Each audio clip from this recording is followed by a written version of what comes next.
Hey gardeners, today I'm cleaning out the front garden. I'm removing pansies to share with a friend, replacing a struggling boxwood, and pruning my limelight hydrangeas to keep it healthy for the season. Let's get to work.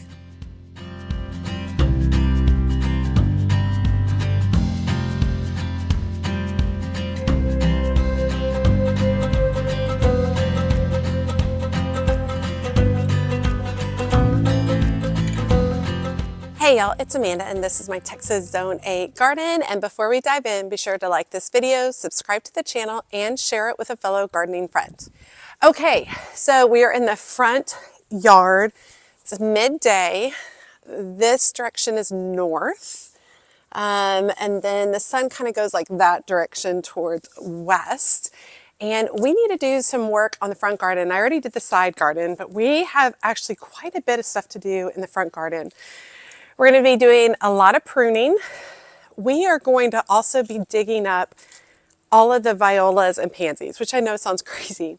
But my friend Kristen is selling her home that's in the city, and she's moving out full-time to her house that's in the country. And she needs color. We went ahead and went over to her property, her city property. We dug up all the hellebores and peonies and like all the things that were like expensive plants, and those got moved over to the country home. And now she has tons of bare spaces in her city home. And so, and this all sounds like she's like super wealthy by saying city and country home. She's not, just so you know. And so what I'm going to be doing is digging these up, putting them like in a box and bringing them to her tomorrow, and she's going to replant them into her landscape. I am at the point where I grew a lot of petunias and a lot of other stuff that I really would like to get into my garden. And so letting a lot of these go is kind of no big deal at this point. They're all still in really good shape. I would be about 3 to 4 weeks away from pulling them out anyway. And so this is a great way to repurpose them. So we are going to do that today. But let's start with a little bit of pruning. I really want to prune out this mum right here first. And then there's some stuff back here I also want to prune out. And then after that, let's go to pulling some stuff up. I'm pretty sure we're going to find other things. We might do the hydrangeas too. Okay, we recently got a lot of rain, so everything's really wet. So I'm just going to be carrying around a cardboard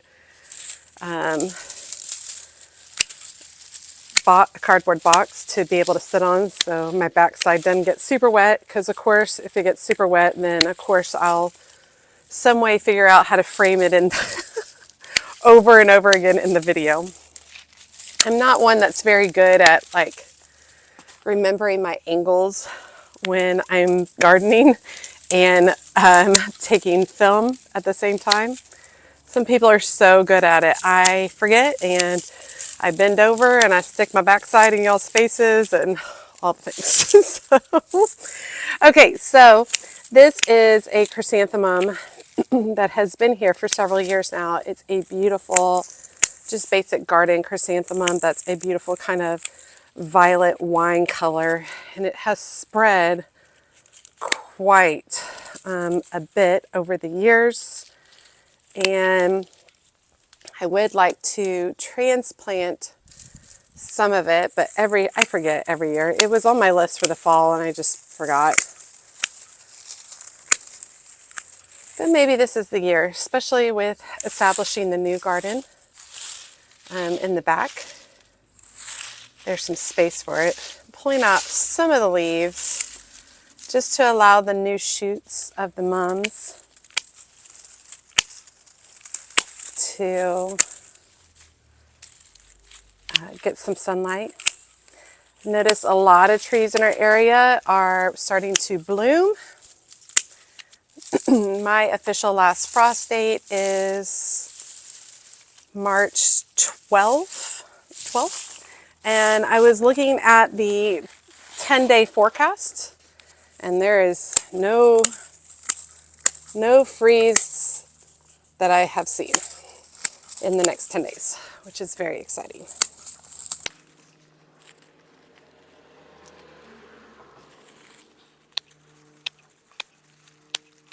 Now, as I cut away this mum, it's going to reveal a hellebore This hellebore is, I think, called Black Diamond. Yes, that's what it is. It's Black Diamond. And at this time of year, I cut away so that the hellebore can get some sunshine. And then as the mum grows up, gets big for the season, it casts shade on the hellebore in this location during the hottest times of the year. And that has really kept this going. And you can see that this chrysanthemum has stems from here all the way back. And that was one plant when I planted it. It's beautiful, and it blooms very late fall, so basically end of October into November. Okay, we have some maidenhair fern right here, so let's see about getting rid of the dead parts. So back here, this is all maidenhair fern, and it dies back in the winter, and then it will come back with a vengeance in the spring.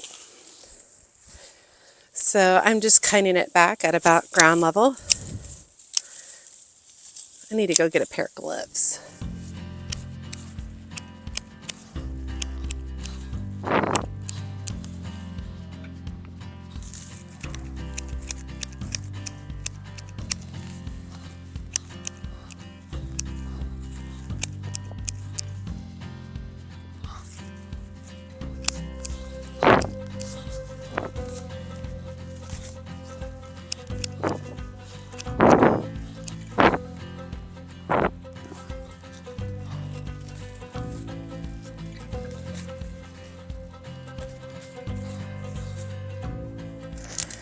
Okay, I've only been out here 15 minutes and the projects are growing like crazy.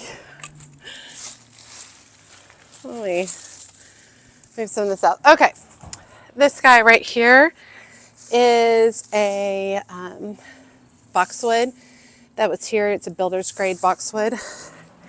And typically when you buy a boxwood in a container, it has multiple plants in the container, 2 or 3 plants. And this one has had 2 of the 3 plants die. So the 3rd plant over here is still going. However, it's beginning to suffer too. And this could be boxwood blight. I have one right beside it though that is just doing beautiful, not having any issues. So anyway, I have a replacement boxwood because I do like having the boxwood here. I like having the evergreen. So I'm going to go ahead. I think I'm going to dig this up.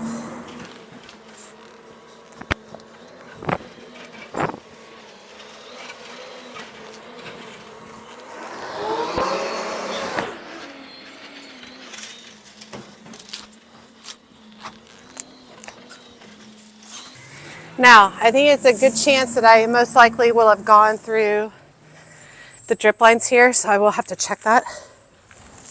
I'm using my, what is it? Root Slayer. It's just the best thing ever.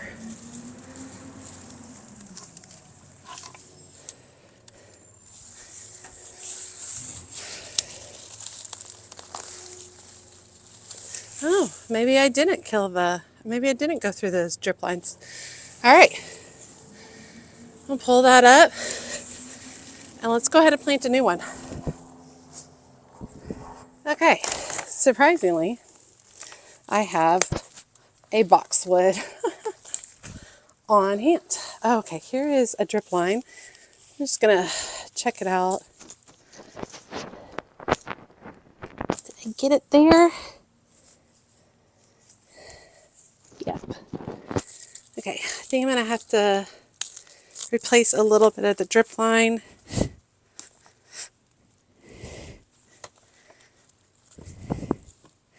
Look at this root.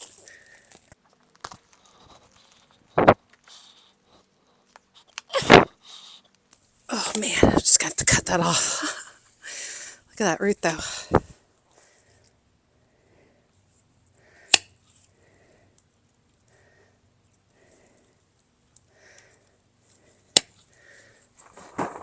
Okay.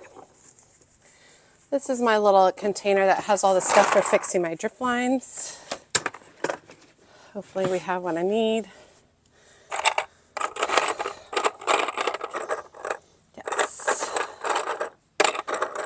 All right, so I'm going to need 2 1/2-inch straight line couplers. Here's one. Let's pull it through. There we go. That gives me a way better angle. Okay, and then I need to just cut a new piece of tubing to go between the 2 of these.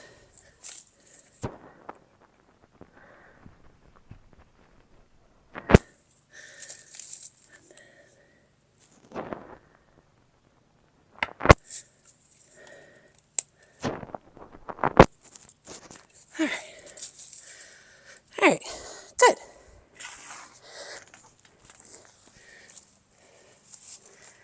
Let me open up the space a little bit. Okay, I have a boxwood right here that it's like literally 2 years old. And I bought it at the end of the season at Tractor Supply, and it is but on severe discount. It's been in this pot for a long time. So, it doesn't look as root bound as I thought it would be. I'm going to go and scratch up these roots on the sides first, just like that. And this is a Sprinter Boxwood by Proven Winners. And I'm going to come in here with Plant Tone.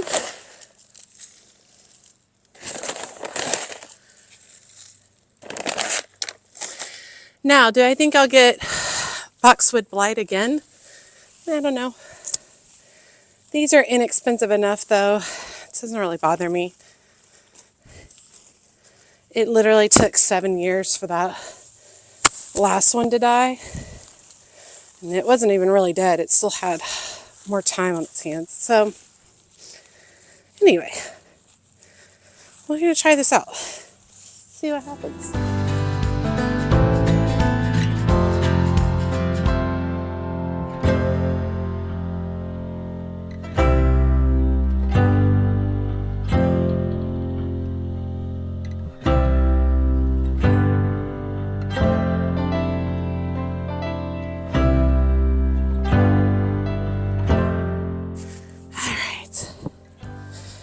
It'll take a few years for it to catch up, but that's good. Okay, so let's talk about these pansies, because I'm sure what I'm doing sounds weird. Like, why would I dig these up? Well, I'm not that far up from being done with them anyway. And if Kristen doesn't have to go buy some more, that'd be great. So what I'm doing is just coming into the base of the plant. I've just got one of these old forks. This belonged to a great-grandfather. And all I'm doing is I'm just pulling up the plant like that, root and all. And I'm going to put it off to the side, and I'm going to layer them on one another.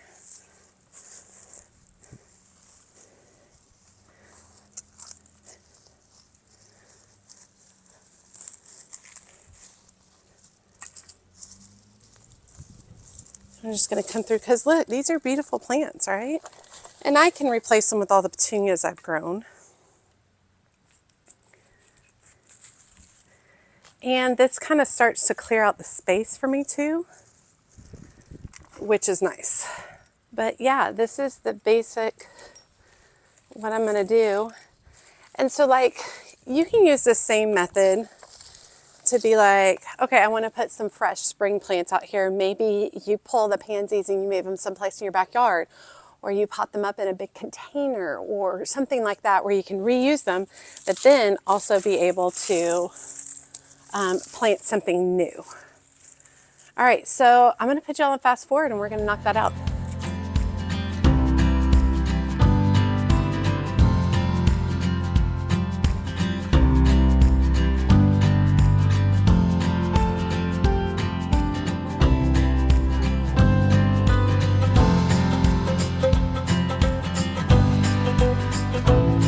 Okay, so it looks pretty bare. Just remember all those petunias that I've grown from seed. They're all gonna go here. It's gonna look really nice. Okay, and then here's all the petunias. It's about 5 flats. So add some nice color to her front gardens. I did leave this little section. It's just so happy. It looks really good. And then I did leave the Dusty Millers. in a few places because I think those are going to really pop really well with the petunias. I think they'll look really nice. As I was working over here, we need to get in here on the Limelight hydrangeas. It is time for them to be cut back significantly. They are panicle hydrangeas. They bloom off of new wood. So let's go ahead and start working on that. Okay, so these panicle hydrangeas, these Limelight hydrangeas have been here for a while now. Let me grab my cardboard. And they face north. They get some shade in the afternoons. And they've grown a lot since I first purchased them. There's 2 of them here. Theoretically, it'd be smart for me to move this one right here to the backyard when the new garden's ready. So that might be something that we try. So basically it's time to start cutting these back. One of the first things I like to do is I like to go through and I like to remove anything that looks thin, spindly, or weak. It's one of the easiest things to do first. Anything that I think looks meh or is going the wrong direction.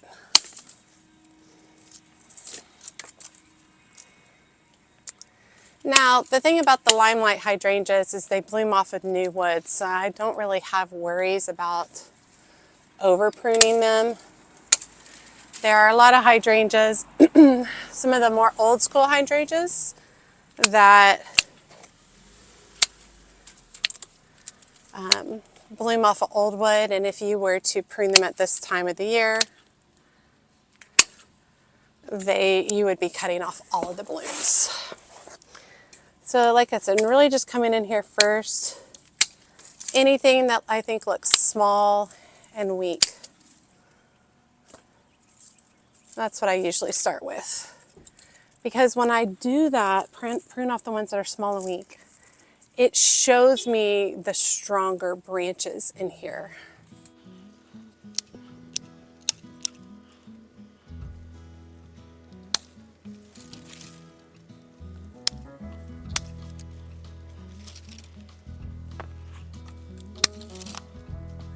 All right, kind of gotten this one down quite a bit. And this is going to be really crazy. I'm going to take it down to about 2 feet. I found that the heavier I prune on mine, the better they do in regards to producing new stuff. So basically I'm cutting above leaf nodes. Basically wherever I see a little swollen bud on here.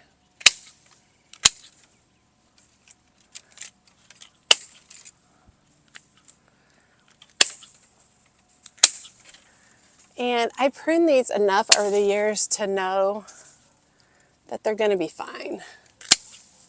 As long as I'm not cutting them all the way down to the base, and as long as I'm cutting right above a swollen leaf node, and I'll put a picture of what that looks like for you. As long as I'm cutting above swollen leaf node, it'll be fine. But I find that when I cut them back, they do better. Now, I have in the past dealt with basically what looks like rust, but it's some kind of like fungus situation on these. And basically it looks like all the leaves are covered in like a coppery film. And I now have the company that cares for my lawn. They also care for all my trees, and they treat them for disease and pests and stuff. So they have added my Limelight hydrangeas to the list.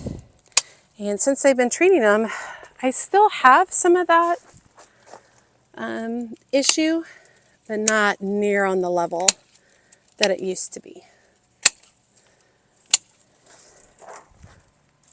Okay, you can see the difference from this one's pruned over to that one. So let me come in here on this one. And once again, we're looking for any small, weak branches to start off with.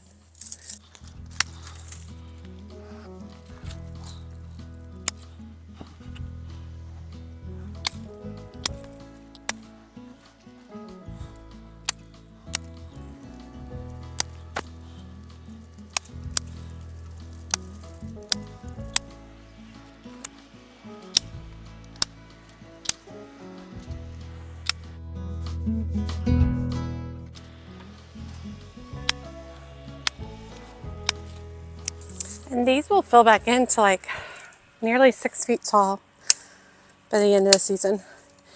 Typically bloom June.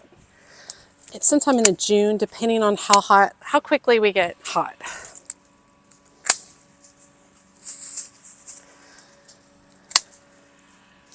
All right, I'm actually taking off a lot of these longer ones so that I can get in here and get some of these spindly pieces.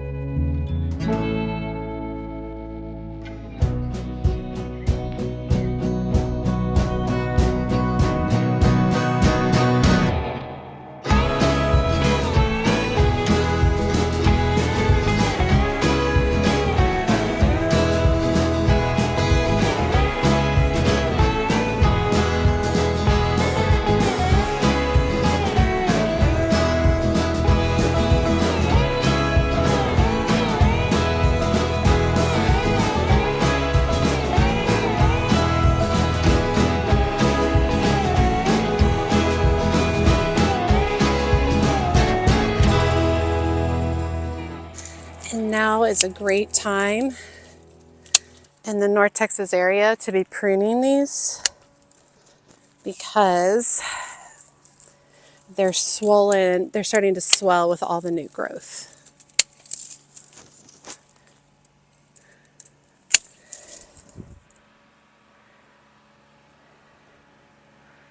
That looks good. Much better. I think when the time comes, I think I can dig this one out. Maybe put another boxwood in this area. I don't know. We'll see. I think I'm going to get a hoe real quick and scrape up some of that, some of those weeds back there. Okay, whenever I am too lazy to hand pick weeds, I come through with my hoe like this, and I go through the top couple of inches of the soil and basically cut the roots out of the weeds. And this area always seems to get a lot more weeds than pretty much anywhere else. And I think it's because I have additional drip lines back here.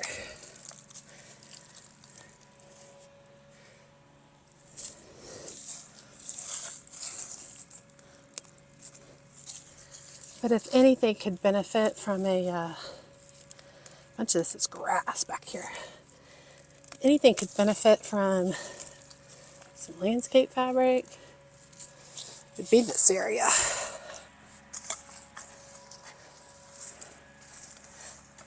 And this will usually clear them up for a few weeks. All right, y'all. Feeling pretty good about it. Probably one of the next steps is to lay some compost in a few areas, just to build the soil.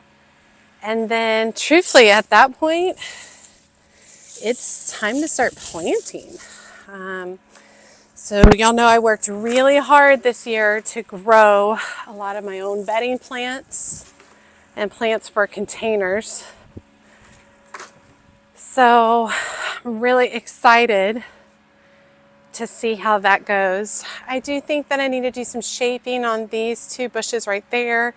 It's a touch early. I prefer to shape the bushes and shrubs at the end of March, because if we get a late freeze, it can damage all the new growth that shaping them and pruning them will encourage. So I typically aim towards the end of March, so we'll look at that. But yeah, everything's really starting to come along. I'm excited to see what happens, excited to continue to fill in with plants here. Definitely a lot of petunias. I think I'm going to mix in some other stuff. Might mix in some lemon thyme. Definitely going to keep the Dusty Miller. I might tuck in a few rudbeckia. Specifically some of the prairie sun rudbeckias, that bright yellow, I think would be lovely intermixed into some of these. There's also foxglove seedlings that aren't surely showing up very much, but they are putting on all their new growth.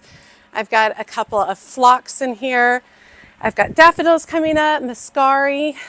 And then where you see these big empty spaces is where my containers go. We'll be repotting those containers very soon with mostly stuff that I've grown myself, which is crazy exciting. Look at these happy daffodils. All right, y'all, I hope you guys enjoyed today's video. There's gonna be more and more videos outside now. I'm excited, working in the garden, getting stuff done. Little by little, this is a time of year where I start to freak myself out a little bit, so I would like to encourage all of y'all to take a breath. You can only do what you can do, is what it is. You can't get it all done. Panicking a little bit because I didn't get as much done in the back garden as I had wanted in the new back garden. It is what it is. The only person judging me is me. So you remember that for yourselves too. The only person giving you a hard time about your garden is you, all right? So it's important to remember, I'm gonna do the best I can, I'm gonna enjoy the process, and I'm gonna try to do it budget friendly. So those are my goals, and that's all I can ask for, and that's all I can ask for of myself. So don't be too hard on yourself if you don't have everything done that you wanted to get done. All right, you all, as always, make sure you like and comment on the video. Every time you like and comment, it helps grow the video so much. And if you don't feel comfortable leaving a comment, just drop me an emoji below, letting me know that you made it to the end of the video and you say hi. And be sure to come check me out on my Patreon community. It is a group of all gardeners who just really want to do all things She's a Mad Gardener. There's a free tier and there are paid tiers. Each additional tier gets you more access, including additional videos that are not available on YouTube, group chats, sharing photos of your gardens, asking questions, participating in polls, and daily updates from me. Right now, it's the only place that I am posting about my daily garden life is through Patreon. All right, you all, as always, she's a mad gardener or a decorator or anything else that she wants to be. Thanks, y'all.